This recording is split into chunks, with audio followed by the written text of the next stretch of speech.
listening to Sports Talk Chicago with Joey Christopoulos right here on WLS AM 890. Happy Saturday, Chicago. Hope you're having a wonderful weekend. We just covered Kyle Tucker and the Chicago Cubs. Number 2 on my list of burning questions. This is a fun one, but if you were to say, hey, Joey, when do you see the Chicago Bears next in the Super Bowl? My answer would be, I think the Chicago Bears are in a 3-year window right now. And not a 3-year window as in they're going to win the Super Bowl next year. I'm saying I think they're in a 3-year window where they have the opportunity to build towards the chance to compete for a Super Bowl. And I'm going to go through all the pieces now. What's interesting about this question is that we've got an NFL draft coming up in the next 2 or 3 weeks. I'm going to talk a little draft. On this week's show, we are going to go in depth and in detail in the coming weeks. So make sure you check in here every single Saturday night right here on WLS AM 890 as I try and get you ready for the NFL draft. We try and learn about some of these college prospects so that when the Bears do draft them, you're ready to roll and you know how to cheer on this player the right way. But if you're living in this 3-year window for the Chicago Bears to make the Super Bowl, this draft is huge for Ryan Poles, Ben Johnson, and the Chicago Bears. These picks, at least 3 of them, it's an over-under, hit the over on 2.5. At least 3 of these picks that Ryan Poles is going to have to make in just a couple of weeks on April 24th. These need to become established pieces for the Chicago Bears. They need to be cogs. They need to be Pro Bowlers. They need to be dudes. They're going to be part of the ingredients that hopefully gets us into Super Bowl contention within 3 years. If he whiffs on this draft and there's a bunch of busts and injuries, then we're probably not going to hit this mark. But by year 3, that is when a dude really, truly, fully hits his prime. That's when you actually know an established player. That's when you start opening up contract extensions, getting ahead of some deals. You kind of know where you're landing by that year 3. And in the case of Caleb Williams, that's going to be year 4. If you don't know by then, I don't think you know at all. Another reason why I say 3 years. You just brought in Joe Thuney, Hall of Famer. 32 years old right now. Still got plenty left in the tank. I'm going to throw that cliche out there because I firmly believe in it. But if you're saying 3 years from now, his best football might be behind him cliche, probably will be in about 3 years. That's probably when it's going to start. You want to try and reach the apex of your capability in the next 2 or 3 years while you still got Joe Thuney on this team. Same with Ben Johnson. Ben Johnson, first-year head coach. We don't really know what to expect. Of course, we have high expectations because guess what? We're Bears fans. And we're the offseason kings. So, yeah, we're going to throw as much coal into the hype train as possible, and we're going to get excited for this season. We're going to have high hopes. But I don't think anyone is expecting the Chicago Bears to compete for the Super Bowl next year in 2025-26. I don't think that's the plan at all. I think when you talk about that 3-year window, year 1, this is my expectation as of right now in April before the draft heading into the spring. I think in year 1, I think was the expectation of last year. I want to have that firm and in place this year. I think the Chicago Bears should be competing for a playoff spot. I think they should be competing for a playoff spot. I think if the Chicago Bears go to the playoffs, I think it's a huge win for the organization. Maybe they win a game, another one, another feather in the cap. If they fall just short, if they're 8-9, if they're 9-8, the record's not going to feel great. And trust me, I've done this before where you're like 9-8, I'll take that all day long. That's 8 miserable Sundays for you, Bears fan. Just throwing that out there. But a 9-8 offense looks a little bit better. You've got an idea, you've got an identity of what the Ben Johnson offense is going to look like. Dennis Allen has put his fingerprints upon the defense. Maybe you're short of the playoffs, maybe you get in. But they got to win more than 5 games. Am I right? They got to win more than 7 games. I think that's year 1 expectation. Year 2 of this process, you damn sure better make the playoffs. And I think year 2, I think expectation-wise, I think it's reasonable to say that the Chicago Bears should not only just make the playoffs, but I think they should win a playoff game. And then by year 3, that's when you start talking about Super Bowl contention. If this doesn't work out like that, if it doesn't work out in that 3-year window, like I just said, I got some news for you, Bears fans. It's going to be rinse and repeat at the quarterback position. Out of those next 3 years, if we don't make the playoffs all 3 of those years, Caleb Williams will not be the quarterback of the Chicago Bears. Barring some sort of weird catastrophic injury, he goes through some sort of Derrick Rose odyssey of, well, maybe the potential is there if only he's healthy. Maybe they'll play that type of game. That's possible. But in 3 years, if they don't make the playoffs, Caleb Williams will not be the quarterback of the Chicago Bears. Out of the next 3 years, you would like to think, if you believe in Ben Johnson, and I've got healthy skepticism, but I'm putting an expectation out there that I think a lot of Bears fans have. Out of the next 3 years, make the playoffs at least 2 of those years. By that 3rd year, you better be a contender in the NFL for that Super Bowl, for the NFC. That means you're top 5, top 6 team in the NFL. I'm not saying you need to be number 1. But you need to be able to get in there and get in the mix and be a formidable foe. So when you are playing a playoff game, the spread is less than 4 points. So 3 years. Chicago Bears have an opportunity right now. Can they compete for a Super Bowl within 3 years? If we're walking into that 3rd year and there's still a 500-ish team, walking into that 3rd year, haven't made the playoffs the last 2 years, I promise you, Caleb Williams will not be the quarterback of the Chicago Bears. For those of you asking with Caleb, it's year 2 now. Year 1 for those of you turning into Sports Talk Chicago. Again, thank you so much for the support. If you're watching on YouTube, please like the video and subscribe to our channel. Year 1, it wasn't so much about being an apologist. It wasn't so much about making excuses for Caleb, but there were some realities to him being a rookie quarterback that walking in week 1 were going to be challenges for him. And I was pretty firm and confident walking in that there was going to be peaks and there was going to be valleys with his play. And we saw a lot of that. Now, did I foresee that Shane Waldron will go down in the annals as one of the worst offensive coordinators in Chicago Bears history, which is really saying something? I did not see that coming. Did I see that they finally got the guts to fire a bad head coach in the middle of the season, Matt Eberflus? Did not see that coming either. I was asking for that the year before with Justin Fields. They finally got around to doing that.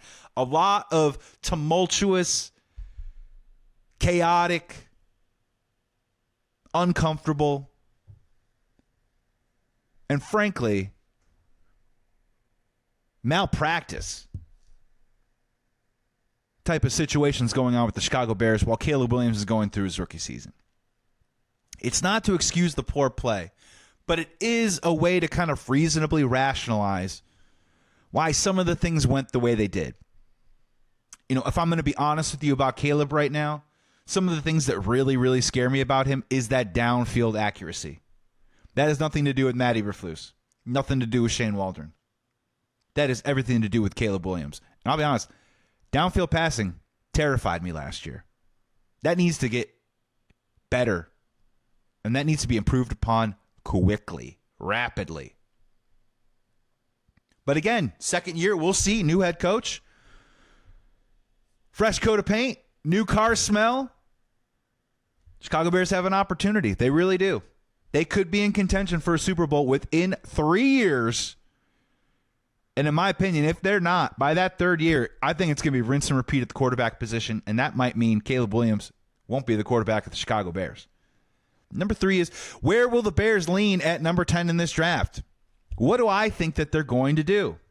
So trying to read the tea leaves and reading the 4,000 different mock drafts and trying to figure it out, and then also trying to lean a little bit into history of, there is sometimes, we forget every single year, certain narratives come out about a certain player, and we talk ourselves into one thing when history says, by and large, something completely different is going to happen.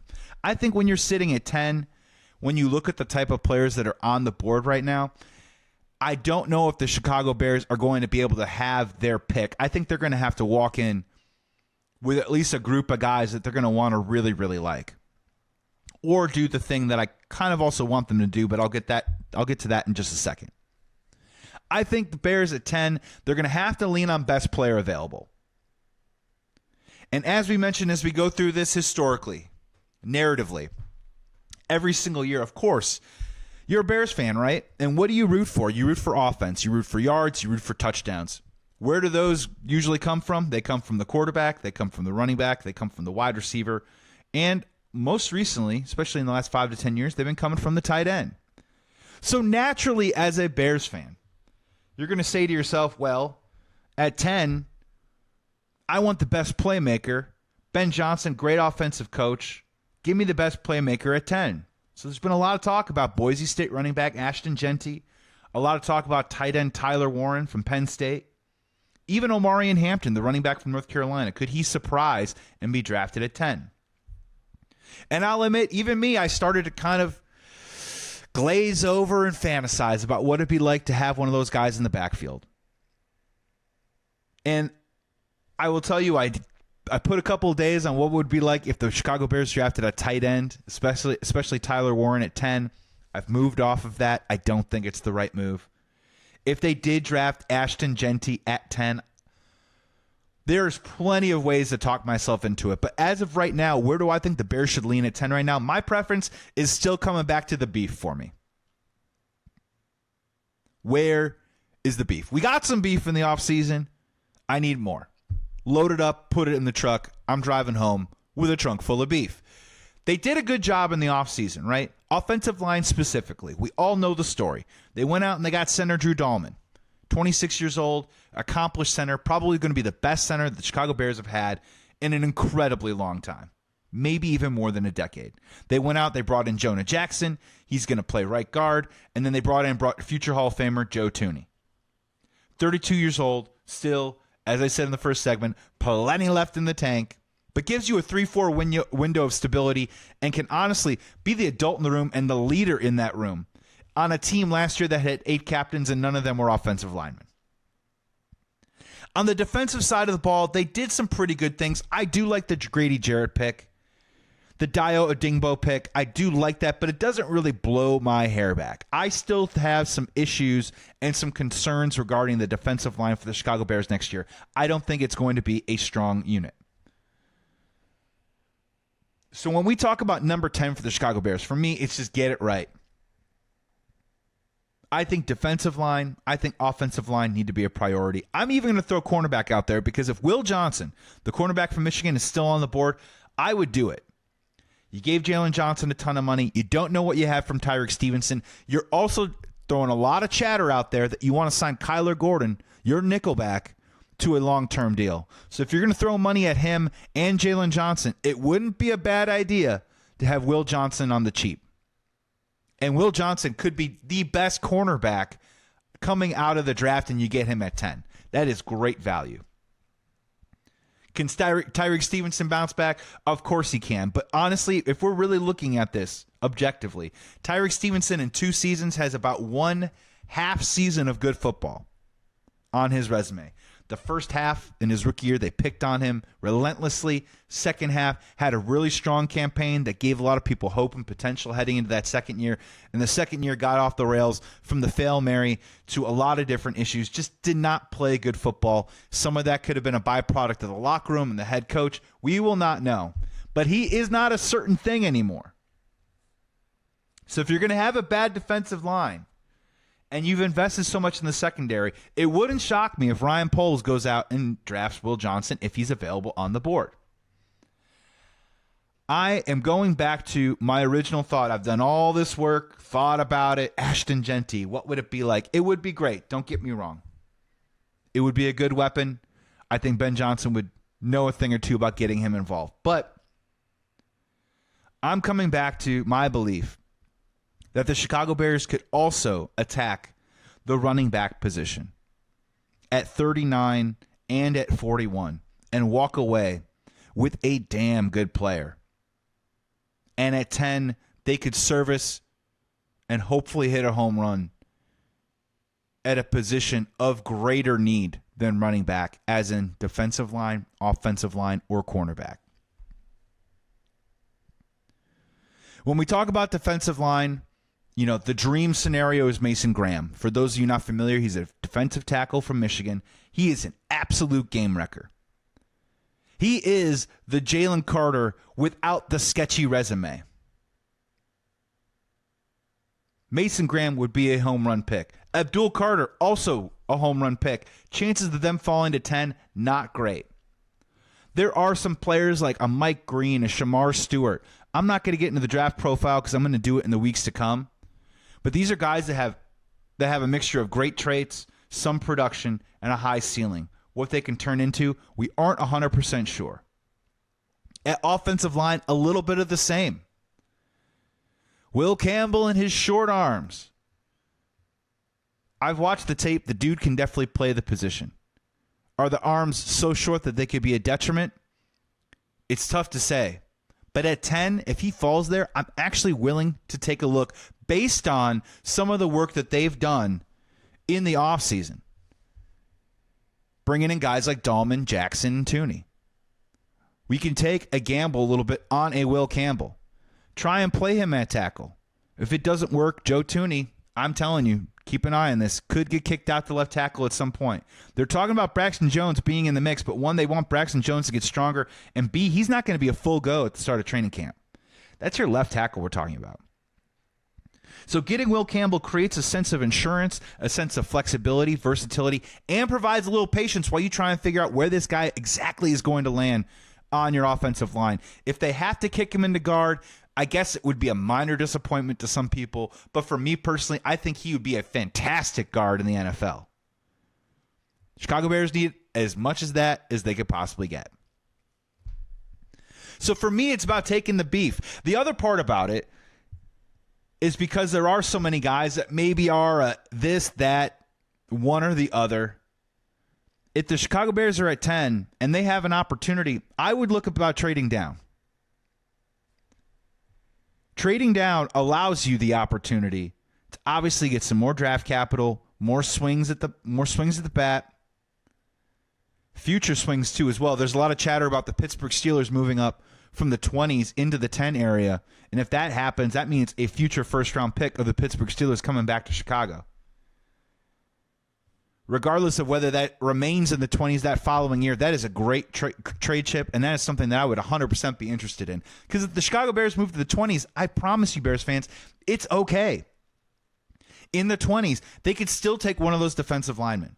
There'd still be an offensive lineman on the board. There could be that Omarion Hampton now at running back. There could be, if you want to, Emeka Egbuka, possible number 3 wide receiver of the future available there. And then also the running back that I would prefer at 39 and 41, but I have no idea how high he's going to go, Travion Henderson out of Ohio State. I've said it once. I've said it twice. I'm saying it thrice. Travion Henderson, in my opinion, he just feels like he's not the guy that's grading out and the scouting reports are raving about him, but every single year, one of these dudes just turns out to be a cut above everyone else. And I'm telling you, Travion Henderson, his combination of speed, his combination of quickness, his combination of willingness to be a pass blocker, which is running around right now on Twitter. Albert Breer put out a great clip show of Travion Henderson sticking his nose right in the middle of some linebackers and being a great pass protector. That's out there too as well. He can catch the ball in the backfield. And oh yeah, he's also a great locker room guy. This was a guy who put his whole NFL draft stock on the line by allowing Ole Miss running back Quinshon Judkins to come over and be a double dragon tandem running back in the backfield for both of them. He wasn't worried about the carries. He was just worried about winning. And guess what? That's exactly what Ohio State did. Give me more of that. Kept a little tread on the tire, too, as well, while he was at it, taking some carries away so he could be a little bit more fresh at the NFL level. If I'm the Chicago Bears, I'm trying to do whatever I can to put myself in position to draft him at 39 and 41. But if you move back to the 20s and pick up more capital, you can do it there. So where the Bears are leaning, I'm not revealing my full answer just yet. But I will say, I do think if they stay at 10, I think you got to go offensive line, defensive line, cornerback only if it's Will Johnson. I would look to trade down because you still have that 39 and 41 pick. And those picks, 10, 39, and 41, they got to hit on those. Ryan Poles, 0 Pro Bowlers right now on his resume with his draft picks. Got to change that. And hopefully it changes with this draft coming up in a couple of weeks.